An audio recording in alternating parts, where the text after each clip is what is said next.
today for I'm Gilbert Corsi. And I'm Grace Haba, and we want to get right to our forecast today. We're already seeing some rain in our area, but Chief Meteorologist Mark Weinberg tells us severe storms are in play for this night. Mark, you've been talking about some destructive winds, not just dangerous, but destructive winds for parts of our area, possibly. You know, and when I mentioned that to you, Gil, and when I mentioned our producer, the immediate thing was a repeat, destructive winds, and the answer is yes. So I do think that's a different level, and this is from the severe thunderstorms potentially this evening. The mid-level winds are very powerful, and it does pair with enough instability, in my opinion, to produce some tornadoes and potentially some destructive winds. I think it's going to be interesting as we go through the day tomorrow to decide whether the Weather Service stays with the wind advisory or moves up to a high wind warning. This one's going to be interesting because I think we have potential for winds to go over 55 miles an hour. So the wind advisory is from 8 p.m. tonight through 5 p.m. on Saturday.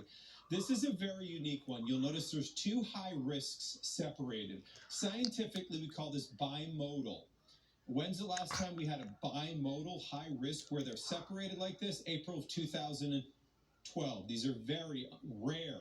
So you definitely get the sense that this is not your normal severe weather day. We've got a moderate risk of severe weather to our north and an enhanced for our area. You also notice that high is not for our area. Destructive winds, isolated tornadoes are going to be in play. Here's where it gets challenging. You'll notice that we do have some rain in our area, and you've got the most rain from Campbellsville, Greensburg, through Columbia.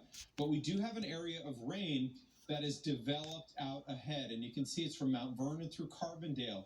Data does suggest some of that rain could contaminate the air mass before the line would get here. Now, I want you to notice Little Rock, that purple, that is for a confirmed extremely dangerous tornado that moved through North Little Rock.